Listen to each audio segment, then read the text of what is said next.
Hi guys, welcome to Data Factory YouTube channel.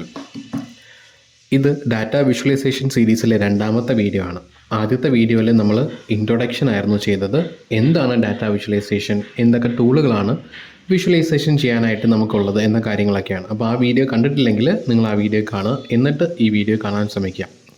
അപ്പോൾ ഇന്നത്തെ വീഡിയോയിൽ നമ്മൾ ഡിസ്കസ് ചെയ്യാൻ പോകുന്നത് visual elements, aesthetics and scales, ഈ മൂന്ന് കാര്യങ്ങളാണ്. നമ്മളൊരു ഫുഡ് ഉണ്ടാക്കുകയാണെന്ന് വിചാരിക്കുക. നമുക്ക് എന്താവശ്യമാണ്? ഇൻഗ്രീഡിയൻസ് വേണം. ഈ ഇൻഗ്രീഡിയൻസിനെ നമ്മൾ പല റേഷ്യോയിലെടുത്ത് പല പ്രോസസ്സുകളൊക്കെ ചെയ്തിട്ടാണ് നമ്മളൊരു ഫുഡ് ഉണ്ടാക്കുന്നത്. അതേപോലെ തന്നെ ഒരു ഡാറ്റ അനലിസ്റ്റിനോ അല്ലെങ്കിൽ ഒരു ഡാറ്റ വിഷ്വലൈസേഷൻ ചെയ്യുന്ന ഡിസൈനർക്കോ ആവശ്യമായ ഇൻഗ്രീഡിയൻസിനെയാണ് നമ്മൾ എന്ത് പറയുന്നത്? വിഷ്വൽ എലമെൻറ്റ്സ് എന്ന് പറയുന്നത്. അപ്പോൾ നമുക്ക് എന്തൊക്കെ വിഷ്വൽ എലമെൻറ്റുകളുണ്ടെന്ന് നമുക്ക് നോക്കാം. നമ്മൾ സാധാരണ ഒരു ഡാറ്റ വാല്യൂവിനെ റെപ്രസെൻ്റ് ചെയ്യുന്നത് എന്ത് യൂസ് ചെയ്തിട്ടാണ്? ഒരു പോയിൻ്റ് യൂസ് ചെയ്തിട്ടാണ്. അപ്പോൾ പോയിൻ്റ് എന്ന് പറയുന്നത് ഒരു വിഷ്വൽ എലമെൻ്റ് ആണ്. പിന്നെ ചില വിഷ്വലൈസേഷനിൽ നമ്മൾ എന്ത് ചെയ്യും? ലൈൻസ് യൂസ് ചെയ്യും. ലൈൻ എന്ന് പറയുന്നത് എന്താണ്? ഒരു വിഷ്വൽ എലമെൻ്റ് ആണ്. ഒരു ബാർ ചാർട്ട് ആണെങ്കിൽ അതൊരു ബാർ ഉണ്ടാവും. Bar is A visual element. അതേപോലെ തന്നെ നമ്മൾ യൂസ് ചെയ്യുന്ന ടെക്സ്റ്റ് ആയിക്കോട്ടെ, അല്ലെങ്കിൽ നമ്മൾ യൂസ് ചെയ്യുന്ന ഗ്രിഡ് ലൈനുകളായിക്കോട്ടെ, ഏരിയ ആയിക്കോട്ടെ, ലെജൻഡ് ആയിക്കോട്ടെ, ഇതെല്ലാം എന്താണ്? വിഷ്വൽ എലമെൻറ്റുകളാണ്. ഈ വിഷ്വൽ എലമെൻറ്റുകൾ മാത്രം മതിയോ നമുക്കൊരു വിഷ്വലൈസേഷൻ ചെയ്യാനായിട്ട്? അല്ല. ഈ വിഷ്വൽ എലമെൻറ്റുകൾക്കെല്ലാം നമ്മളൊരു മീനിങ് കൊടുക്കണം. നമ്മുടെ ഡാറ്റ വാല്യൂസിനെ ഈ വിഷ്വൽ എലമെൻറ്റിലേക്ക് നമ്മൾ എന്ത് ചെയ്യണം? കണക്റ്റ് ചെയ്യണം, അല്ലേ? അപ്പോൾ നമുക്ക് നോക്കാം. ഒരു പോയിൻ്റ് എന്ന് പറയുന്നത് എന്താണ്? ഒരു വിഷ്വൽ എലമെൻ്റ് ആണ്, അല്ലേ? സാധാരണ നമ്മളൊരു പോയിൻറ്റിനെ എങ്ങനെ റെപ്രസെൻ്റ് ചെയ്യാറ്? ഒരു സർക്കിൾ യൂസ് ചെയ്തിട്ടാണ്. നമുക്ക് വേണമെങ്കിൽ എന്ത് ചെയ്യാം? ആ സർക്കിൾ മാറ്റി ഒരു സ്ക്വയർ ആക്കാം, അല്ലെങ്കിൽ ഒരു ട്രയാങ്കിൾ ആക്കാം, അല്ലെങ്കിൽ ഒരു ഡയമണ്ട് ഷേപ്പ് ആക്കാം. അപ്പോൾ നമ്മളിവിടെ എന്താ ചെയ്യുന്നത്? വിഷ്വൽ എലമെൻ്റായ പോയിൻറ്റിനെ നമ്മൾ എന്ത് ചെയ്യണം? അതിലേക്ക് കുറച്ച് ഫീച്ചേഴ്സ് കൊടുക്കാൻ. ഇവിടെ നമ്മൾ കൊടുത്ത ഫീച്ചർ എന്താണ്? ഷേപ്പാണ്, അല്ലേ? ഇതേപോലെ എനിക്ക് വേണമെങ്കിൽ എന്ത് ചെയ്യാം? ആ പോയിൻറ്റിനെ കുറച്ച് വലുതാക്കി കാണിക്കാം, അല്ലെങ്കിൽ ചെറുതാക്കി കാണിക്കാം. അപ്പോൾ ഈ വലുതാക്കുക, ചെറുതാക്കുക, സൈസ് എന്ന് പറയുന്നത് ഒരു എക്സ്ട്രാ ഫീച്ചറാണ്. അപ്പോൾ പോയിൻ്റ് എന്ന് പറയുന്ന വിഷ്വൽ എലമെൻറ്റിന് നമ്മൾ കൊടുക്കുന്ന രണ്ട് ഫീച്ചേഴ്സാണ് സൈസും ഷേപ്പും. ഇതിനെയാണ് നമ്മൾ എന്ത് പറയുന്നത്? എസ്തെറ്റിക്സ് കൊടുക്കുക എന്ന് പറയുന്നത്. നമുക്ക് ലൈൻ എടുത്ത് നോക്കാം. ലൈൻ എന്ന് പറയുന്ന വിഷ്വൽ എലമെൻറ്റിന് നമുക്ക് എന്തൊക്കെ എസ്തെറ്റിക്സ് കൊടുക്കാൻ പറ്റും? എനിക്ക് വേണമെങ്കിൽ ലൈനിൻ്റെ തിക്നെസ് മാറ്റാൻ പറ്റും, അല്ലേ? അതൊരു എസ്തെറ്റിക്കാണ്. ലൈൻ വിഡ്ത്ത് എന്താണ്? ഒരു എസ്തെറ്റിക്കാണ്. അതേപോലെ എനിക്ക് ഡിഫറെൻറ്റ് ടൈപ്പ് ഓഫ് ലൈൻ വരയ്ക്കാം. എനിക്ക് വേണമെങ്കിൽ ഒരു സോളിഡ് ലൈൻ വരയ്ക്കാം, അല്ലെങ്കിൽ ഒരു ഡാഷ്ഡ് ലൈൻ വരയ്ക്കാം, അല്ലെങ്കിൽ ഒരു ഡോട്ടഡ് ലൈൻ വരയ്ക്കാം. അപ്പോൾ ലൈൻ ടൈപ്പ്, ലൈൻ വിഡ്ത്ത്, ഇത് രണ്ടും എന്താണ്? നമ്മൾ ലൈൻ എന്ന് പറയുന്ന വിഷ്വൽ എലമെൻറ്റിന് നമ്മൾ കൊടുക്കുന്ന ഫീച്ചേഴ്സാണ്. അതുകൊണ്ടാണ് അതിനെ നമ്മൾ വിളിക്കുന്നത് എസ്തെറ്റിക്സ്. ഇതേപോലെ തന്നെ നമുക്ക് എന്ത് ചെയ്യാൻ പറ്റും? കളർ കൊടുക്കാം. കളർ എന്ന് പറയുന്നത് എന്താണ്? ഒരു എസ്തെറ്റിക്കാണ്. അതായത് നമ്മൾ കൊടുക്കുന്ന, അല്ലെങ്കിൽ നമ്മുടെ വിഷ്വൽ എലമെൻറ്റിനെ അതിനൊരു എക്സ്ട്രാ മീനിങ് കൊടുക്കുന്ന കാര്യങ്ങളെയാണ് നമ്മൾ എസ്തെറ്റിക്സ് എന്ന് പറയുന്നത്. ഇതേപോലെ നമുക്ക് പൊസിഷൻ ഒരു എസ്തെറ്റിക്കാണ്. എക്സ് ആക്സിസിനും വൈ ആക്സിസ്, രണ്ട് ആക്സിസുകൾ പറയുന്നുണ്ട്.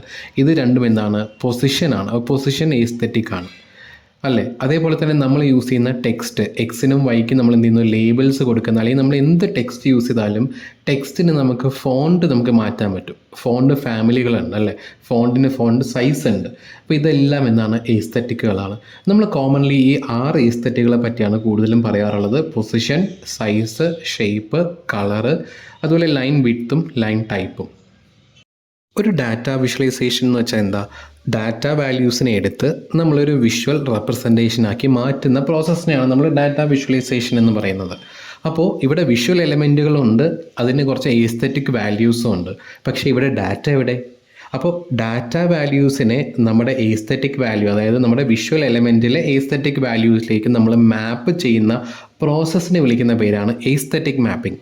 അപ്പോൾ ഈ മാപ്പിംഗ് ഇല്ലെങ്കിൽ എന്ത് സംഭവിക്കും? നമ്മുടെ വിഷ്വൽസിന് ഒരു മീനിങ് ഇല്ലാതെയായി പോകും, അല്ലെങ്കിൽ വിഷ്വൽസ് ഡാറ്റയായിട്ട് കണക്റ്റഡ് അല്ലാതെ പോകും. നമുക്കൊരു എക്സാമ്പിൾ എടുക്കാം. ഒരു ക്ലാസ്സിലെ സ്റ്റുഡൻസിൻ്റെ മാർക്സിൻ്റെ ഒരു ടേബിൾ ഞാൻ എടുത്തു. ഇതിൽ ജെൻഡർ ഉണ്ട്, മാർക്സ് ഉണ്ട്, അവരുടെ പേരുണ്ട്. ഇതിന് ഞാൻ എന്ത് ചെയ്യാണ്? വിഷ്വലൈസ് ചെയ്യാണ്. അപ്പോൾ ഞാൻ ഡാറ്റ വാല്യൂവിനെ എടുത്ത് നമ്മുടെ വിഷ്വലിലെ ഓരോ പോയിൻറ്റുകളായി ഞാൻ ഇതിനെ വിഷ്വലൈസ് ചെയ്തു. ഇവിടെ എനിക്ക് എന്ത് ചെയ്യാം? ഡാറ്റ വാല്യൂവിനെ ഒരു എസ്തെറ്റിക് മാപ്പിംഗ് ചെയ്യാം. എങ്ങനെയാണ് ഞാൻ എസ്തെറ്റിക് മാപ്പിംഗ് ചെയ്യുന്നത്? കളർ മാപ്പിംഗ് ചെയ്യാം, അല്ലേ? എനിക്ക് എന്ത് ചെയ്യാം? ബോയ്സിനൊരു കളറും ഗേൾസിന് ഒരു കളറും കൊടുക്കാം. ഇതിനെയാണ് നമ്മൾ പറയുന്നത് കളർ മാപ്പിംഗ് അല്ലെങ്കിൽ എസ്തെറ്റിക് കളർ മാപ്പിംഗ്. അപ്പോൾ ഇങ്ങനെ കളർ മാപ്പിംഗ് ചെയ്തപ്പോൾ നമുക്ക് എന്ത് കിട്ടി? ആ ഡാറ്റ പോയിന്റുകൾക്ക് ഒരു എക്സ്ട്രാ മീനിങ്ങും കൂടെ കിട്ടി അല്ലേ? അവിടെ നേരത്തെ നമ്മൾ എന്താ കണ്ടത്? കുറേ ഡാറ്റ പോയിന്റുകൾ കണ്ടു. പക്ഷേ കളർ കൊടുത്തപ്പോൾ എന്താ നമുക്ക് മനസ്സിലായത്? ഓരോ കളറും ഓരോ ഗ്രൂപ്പ് ഓഫ് ഡാറ്റേനെയാണ് റെപ്രസെൻറ്റ് ചെയ്യുന്നതെന്ന് മനസ്സിലായി. അപ്പോൾ ഡാറ്റ വാല്യൂസിനെ എസ്തെറ്റിക് വാല്യൂസ് ആയിട്ട് മാപ്പ് ചെയ്യുമ്പോഴാണ് നമുക്ക് ഒരു മീനിങ് ആ വിഷ്വലൈസേഷൻ ഉണ്ടാവുന്നത്. ഇനി ഒരു ഡാറ്റ വാല്യൂവിനെ ഒരു എസ്തെറ്റിക് വാല്യൂവിലേക്ക് മാപ്പ് ചെയ്യുക അല്ലെങ്കിൽ ആ മാപ്പിങ്ങിനെ ഡിഫൈൻ ചെയ്യുന്നത് എന്താണ്? അതാണ് സ്കെയിൽസ്. ഇപ്പം നമ്മളിവിടെ പറഞ്ഞു ഒരു ഗ്രൂപ്പ് ഓഫ് സ്റ്റുഡൻസ് ഉണ്ട്. ആ ഗ്രൂപ്പ് ഓഫ് സ്റ്റുഡൻസിലെ ഗേൾസിനെ നമ്മളൊരു കളറ് ചൂസ് ചെയ്യുന്നു, ബോയ്സിനെ വേറെ കളറിൽ റെപ്രസെൻറ്റ് ചെയ്യുന്നു എന്ന് പറഞ്ഞു.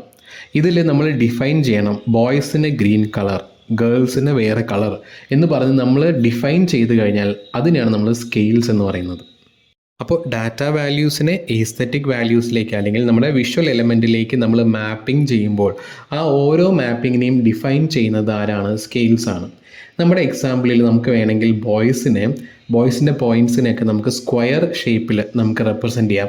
ഗേൾസിനെ വേണമെങ്കിൽ നമുക്ക് ഡയമണ്ട് ഷേപ്പിൽ റെപ്രസെൻറ്റ് ചെയ്യാമായിരുന്നു. അപ്പോൾ ഇവിടെ നമ്മൾ യൂസ് ചെയ്ത ഈ മാപ്പിങ്ങിനെ ഡിഫൈൻ ചെയ്തത് എന്ത് സ്കെയിലാണ്? ഷേപ്പ് സ്കെയിലാണ്. ഇതേപോലെ തന്നെ നമുക്ക് സൈസ് സ്കെയിലും യൂസ് ചെയ്യാം. ബോയ്സിൻ്റെ ഗ്രൂപ്പിനെ വേണമെങ്കിൽ എനിക്ക് കുറച്ച് വലിയ സർക്കിളായിട്ട് കാണിക്കാം, ഗേൾസിൻ്റെ ഗ്രൂപ്പിനെ വേണമെങ്കിൽ ചെറിയ സർക്കിളായിട്ട് കാണിക്കാം. അപ്പോൾ ഇവിടെ നമ്മൾ ചെയ്ത മാപ്പിങ്ങിനെ ഡിഫൈൻ ചെയ്യുന്നത് ഏത് സ്കെയിലാണ്?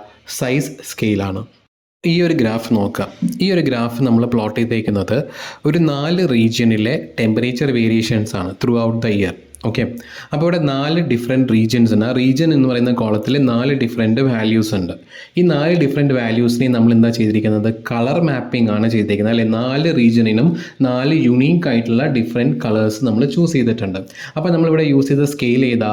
Colour scale. അതുപോലെ തന്നെ മന്ത് ഞാൻ എവിടെയാണ് റെപ്രസെൻറ്റ് ചെയ്തിരിക്കുന്നത്? പൊസിഷൻ, അതായത് എക്സ് ആക്സിസിലാണ് റെപ്രസെൻറ്റ് ചെയ്തിരിക്കുന്നത്, ടെമ്പറേച്ചറോ വൈ ആക്സിസിൽ. അപ്പോൾ ഇത് രണ്ടിനെയും എന്ത് നമ്മൾ പറയും? പൊസിഷൻ സ്കെയിൽസ് എന്ന് പറയും. കളർ റെപ്രസെൻറ്റ് ചെയ്തതിന് നമ്മൾ കളർ സ്കെയിൽ എന്നും പറയും. അപ്പോൾ ഞാൻ ഈ ഒരു ഡയഗ്രാമിൽ തന്നെ 3 സ്കെയിലുകളാണ് യൂസ് ചെയ്തത്. 2 പൊസിഷൻ സ്കെയിലും ഒരു കളർ സ്കെയിലും. ഒരു ഡയഗ്രാം നോക്കാം. ഈ ഡയഗ്രാമത്തിൽ എത്ര സ്കെയിലുകൾ നമ്മൾ യൂസ് ചെയ്തിട്ടുണ്ട്? 2 പൊസിഷൻ സ്കെയിൽ യൂസ് ചെയ്തിട്ടുണ്ട് അല്ലേ? ഡിസ്പ്ലേസ്മെൻറ്റ് കാണിക്കാനും അതേപോലെ ഫ്യൂൽ എഫിഷ്യൻസി കാണിക്കാനും. പിന്നെ നമ്മൾ യൂസ് ചെയ്തിട്ടുള്ള എന്തൊക്കെ സ്കെയിലുകളാണ്? ഒരു കളർ സ്കെയിൽ ഉണ്ട് അല്ലേ? പവർ കാണിക്കാൻ വേണ്ടി നമ്മൾ കളർ സ്കെയിൽ യൂസ് ചെയ്തിട്ടുണ്ട്. അതേപോലെ വെയിറ്റ് കാണിക്കാനായിട്ട് നമ്മൾ സൈസ് സ്കെയിലാണ് ഇവിടെ യൂസ് ചെയ്തിരിക്കുന്നത്. അതേപോലെ പല ടൈപ്പ് ഓഫ് സിലിണ്ടേഴ്സ് കാണിക്കാനായിട്ട് നമ്മൾ യൂസ് ചെയ്തിരിക്കുന്നത് ഷേപ്പ് സ്കെയിലാണ്. അപ്പോൾ ഇതുപോലെ പല ടൈപ്പ് ഓഫ് സ്കെയിലുകൾ നമുക്ക് നമ്മുടെ വിഷ്വലൈസേഷനിൽ യൂസ് ചെയ്യാൻ പറ്റും. അതായത് നമ്മുടെ ഡാറ്റ വാല്യൂസിനെ എസ്തെറ്റിക് വാല്യൂയിലേക്ക് മാപ്പ് ചെയ്യുമ്പോൾ ആ മാപ്പിങ്ങിനെ ഡിഫൈൻ ചെയ്യാനായിട്ട് പല ടൈപ്പ് ഓഫ് സ്കെയിലുകൾ നമുക്ക് യൂസ് ചെയ്യാനായിട്ട് പറ്റും. അപ്പോൾ ഇത്രയും കാര്യങ്ങളാണ് നമ്മൾ ഇന്നത്തെ വീഡിയോയിൽ നോക്കിയത്. വിഷ്വൽ എലമെൻറ്റ്സും എസ്തെറ്റിക്സും സ്കെയിൽസും. വിഷ്വൽ എലമെൻറ്റ്സ് എന്ന് പറഞ്ഞു കഴിഞ്ഞാൽ ബേസിക്കലി നമ്മുടെ ഇൻഗ്രീഡിയൻസ് അല്ലെങ്കിൽ ബിൽഡിംഗ് ബ്ലോക്സ് ആണ് വിഷ്വലൈസേഷൻ്റെ. ലൈന്, പോയിൻ്റ്, ടെക്സ്റ്റ് എന്നൊക്കെ പറയുന്ന കാര്യങ്ങൾ. എസ്തെറ്റിക്സ് എന്ന് പറഞ്ഞു കഴിഞ്ഞാൽ ഡാറ്റ വാല്യൂസിനെ വിഷ്വൽ എലമെൻറ്റ്സിൽ നമ്മൾ മാപ്പ് ചെയ്യുമ്പോൾ ആ മാപ്പിങ്ങിനെയാണ് നമ്മൾ പൊതുവേ എസ്തെറ്റിക് മാപ്പിംഗ് എന്ന് പറയുന്നത്, അല്ലെങ്കിൽ എസ്തെറ്റിക്കുകളായിട്ട് മാപ്പ് ചെയ്യുന്നത്. നമ്മുടെ ഡാറ്റയെ എൻകോഡ് ചെയ്യുകയാണ് ചെയ്യുന്നത് അല്ലേ? ബോയ്സ് എന്ന് പറയുന്ന ആ ഡാറ്റ, ഗേൾസ് എന്ന ആ ഒരു കോളത്തിലെ ഡാറ്റയെ നമ്മൾ കളർ വെച്ച് എൻകോഡ് ചെയ്യുന്നു. അപ്പോൾ അതിനെയാണ് നമ്മൾ എസ്തെറ്റിക്സ് എന്ന് പറയുന്നത്. അതേപോലെ തന്നെ സ്കെയിൽസ് എന്ന് പറയുന്നത് ഈ മാപ്പിങ്ങിനെ നമ്മൾ ഡിഫൈൻ ചെയ്യുന്നു. ബ്ലൂ കളർ ബോയ്സിനും ഗ്രീൻ കളർ ഗേൾസിനും വേണം എന്ന് പറഞ്ഞ് നമ്മൾ ഡിഫൈൻ ചെയ്യുന്നതിനെയാണ് നമ്മൾ എന്ത് പറയുക? സ്കെയിൽസ് എന്ന് പറയുന്നത്. പല ടൈപ്പ് സ്കെയിലുകളുണ്ട്. Shape scale, size scale, colour scale. ഇതൊക്കെയാണ് നമ്മൾ ഇന്നത്തെ വീഡിയോയിൽ നോക്കിയത്. ഇനി നമ്മൾ അടുത്ത വീഡിയോയിൽ നോക്കാൻ പോകുന്നത് കോർഡിനേറ്റ് സിസ്റ്റത്തിനെ പറ്റിയിട്ടാണ്. എന്താണ് കോർഡിനേറ്റ് സിസ്റ്റം? ബേസിക്കലി നമുക്കൊരു വിഷ്വലൈസേഷൻ ചെയ്യുമ്പോൾ ഓരോ ഡാറ്റ പോയിൻറ്റും എവിടെ നമ്മുടെ വിഷ്വലിൽ നമ്മൾ വെക്കണം, എവിടെ നമ്മൾ അതിനെ പൊസിഷൻ ചെയ്യണം, ഇത് ഡിറ്റർമൈൻ ചെയ്യുന്നത് കോർഡിനേറ്റ് സിസ്റ്റമാണ്. വളരെ ഇമ്പോർട്ടൻ്റ് ആണ്. അടുത്ത വീഡിയോയിൽ നമ്മൾ നോക്കുന്നുണ്ടായിരിക്കും. അപ്പോൾ ഈ വീഡിയോ ഇഷ്ടപ്പെട്ടാൽ ലൈക്ക് ചെയ്യുക. അതുപോലെ തന്നെ എന്തെങ്കിലുമൊക്കെ സംശയങ്ങളോ കാര്യങ്ങളൊക്കെ പറയാനുണ്ടെങ്കിൽ കമൻറ്റ് ബോക്സിൽ കമൻറ്റ് ചെയ്യുക. ഈ ചാനൽ ഫോളോയും ചെയ്യുക. താങ്ക്